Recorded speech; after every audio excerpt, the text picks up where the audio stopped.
Good afternoon, folks. This is Ari here from Direct Auto Outlet in Fair Oaks, California. Today I'll be doing just a brief overview of the infotainment system in this 2022 Ford Maverick Lariat. We'll go ahead and start the vehicle up first. Just show you the graphics that come up.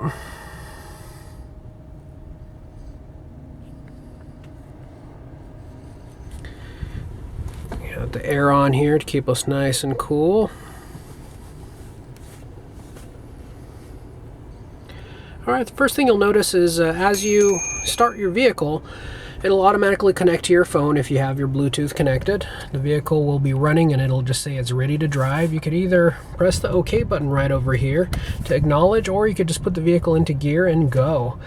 First, we'll be just going through the infotainment system here, just showing you what options you have. First and foremost, the audio option here will give you your range of media, whether it be through sources such as AM.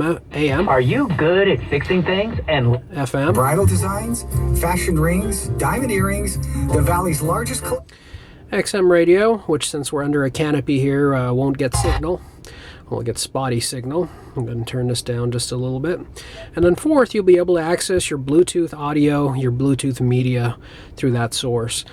Your second item over here is your phone. A few of these are going to be self-explanatory. We have your recent call list, your contact list. You can access the phone itself. You can change phones if you have multiple people connected, like my wife is connected to the vehicle as well.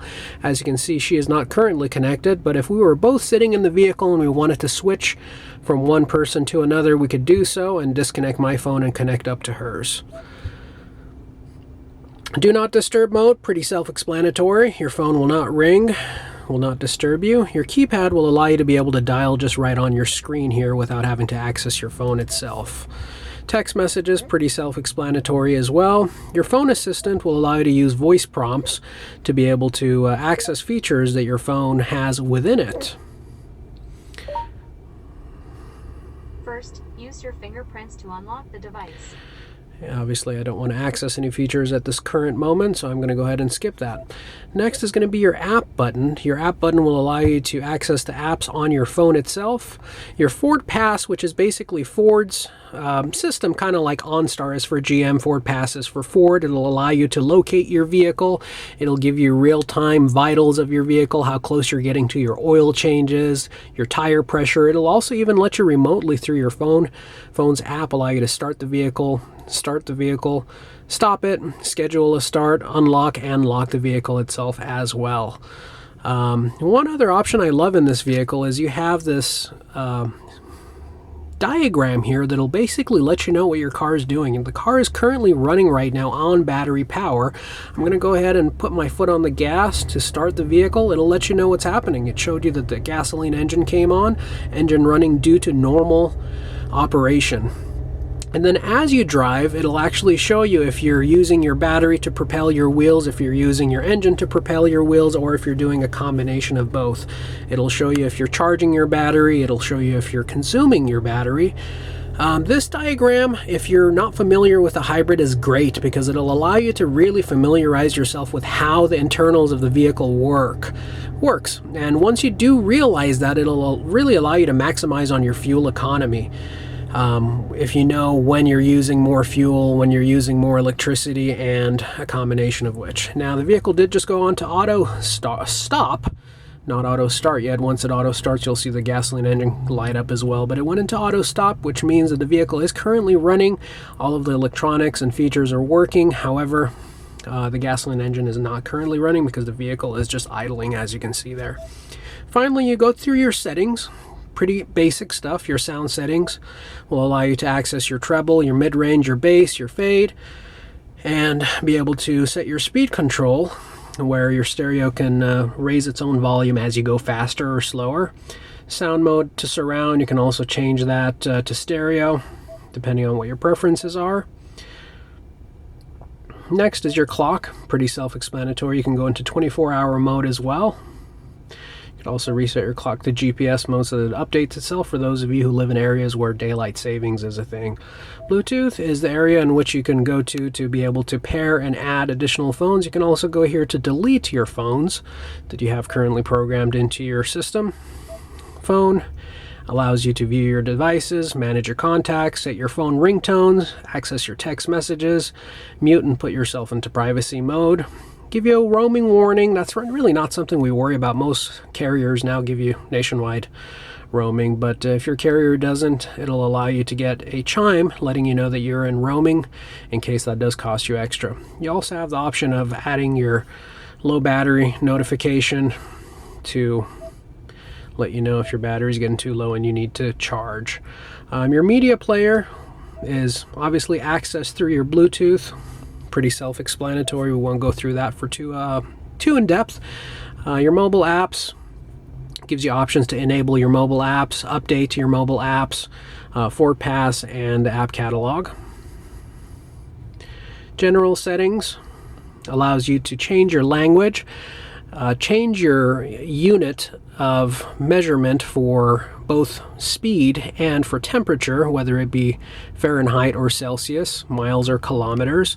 It will also allow you to change options such as allowing your screen to beep. You can set yourself for automatic updates. You can also reset everything if you need a reset and you want to go back to factory settings, and also lets you know what version of software you're currently using. Going over to your second screen here, you can also enable automatic updates, Wi-Fi, because the vehicle is equipped with a Wi-Fi modem inside, Ford Connect, which we briefly did go over just a little while ago. Vehicle settings over here will allow you to control options such as your rear occupant alerts. It'll allow you to be able to change that to your beeping style for your parking sensors. Camera settings within it will allow you to turn on or off trajectory, and it'll allow you to be able to delay it once you put it into reverse. This will allow you to get your onboard modem serial number if you need that for any reason. Your ambient lighting throughout the vehicle is essentially just, as you can see down there, that blue hue that you see down there. You also will see it, it's kind of bright right now, but you see it right below the door handles. These are what the ambient lighting throughout the vehicle is referring to. You also see it down there by the floorboard. You can increase the intensity and brightness of that ambient lighting through this menu. And door key code is that combination code you see on the door B-pillar, which many Fords have had over the years. We have already set that at the time of purchase of the vehicle, but you can change it. Voice controls through your phone, commandless, advanced mode, and Valet Mode. Valet Mode will allow you to enable the system with a 4-digit PIN in case somebody is going to be driving the vehicle, somebody unfamiliar, and you can allow them to, actually you can lock them out of the system so they can't access your information. Text message just came in. We're going to go ahead and go out of that, but as you see, when your phone is connected, sometimes when you don't push on the screen quite hard enough, as you notice, it won't take the input. It is a pretty responsive screen, but it does require a little bit of a firmer input on the screen itself. Now what I'll do real quick is I'll show you the Android Auto option. All we got to do is take the phone and then plug it in. And once we plug the phone in to the USB cord that is currently plugged in right there onto the vehicle, you'll see the screen change. The screen will automatically change to your navigation system, part of the Android Auto system. I won't go too in depth with the Android Auto system just because the Android Auto is really just the same no matter what car you go into. But a few nice features I'd like to show you. For example, on your screen here you have a voice prompt button. You can hit that and give the system a command. Go to In-N-Out Burgers.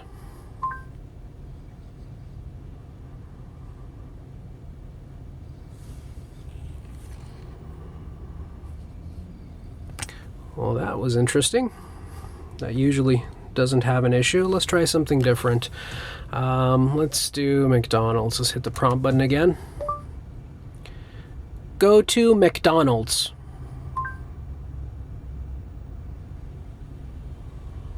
Well, really sure not why that's not working.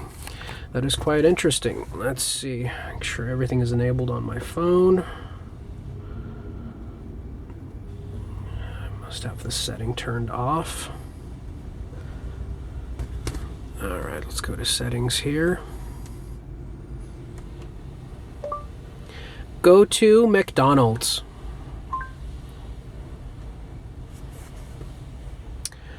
Well, to be completely honest with you, this has always worked. Of course, never fails when you're doing a video. It's going to give you trouble and act up. I'm not sure where to find McDonald's. Where to? McDonald's in Rancho Cordova, California. Found for McDonald's. Okay, well, there it goes. It works. It looks like it just had a little bit of a delay. Then we can go ahead and input. It'll give us the information about the restaurant, how far it is, and then you could hit the navigation to take you there. I'm going to hit the voice prompt again and just tell it to end navigation. Stop navigation. And it stopped it. Let's try In-N-Out Burgers again. I'm going to go ahead and hit the voice prompt. Go to In-N-Out Burgers in Rancho Cordova, California. Okay, In-N-Out Burger. Here we go. All right, well, here we go. It looks like the system had just a bit of a hiccup. Not sure if that was due to my phone or if it was due to the vehicle. But there you have it, folks. I'm not going to go through too much more in depth about anything else in the Android Auto because it's going to be the same pretty much on any vehicle or any car you go into. Briefly, I'll go ahead and just show you what we have on the instrument cluster screen here. We have a trip 1 and a trip 2. We have fuel economy. We have a comm screen, which will just have nothing on there. We have a customizable screen, which I can add whatever information I want to. Next one is going to be our tire pressure currently. Next one will be information regarding this specific trip, how long we have had the vehicle running, 11 minutes 43 seconds so far, and 0 MPG. Total miles and electric miles are all 0 because we have not been moving. This is the original trip 2, which is basically never been reset since I've owned the vehicle. This has been going for the last 3,000 miles, and currently, as you can see, we have 3,017 miles on the vehicle. And then trip 1, I tend to reset every time I fill up with fuel.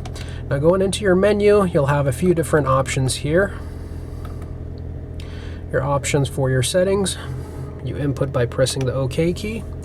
It'll give you your My Key option. Your My Key menu is a menu that will allow you to customize some restrictions on the vehicle, such as the volume control, how fast the vehicle can go. If you have a teen driver or a new driver, or for many occupations like delivery drivers or Uber drivers, there will be certain restrictions which you can use the Ford My Key to add to the vehicle. The phone, I won't go into too much depth because it gives you all the information that you saw on your infotainment screen. It'll just allow you to access it through the infotainment or the instrument cluster.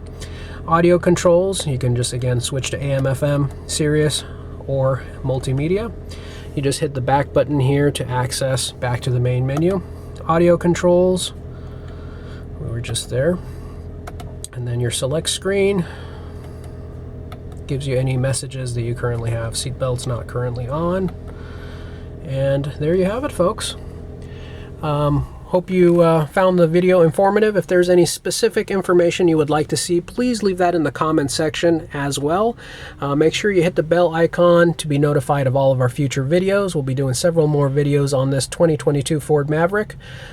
Please do subscribe. That definitely greatly helps us. And we want to take this opportunity to thank you for taking the time to join us during this video. We hope you all have a great day. Thank you and have a wonderful day. Bye-bye.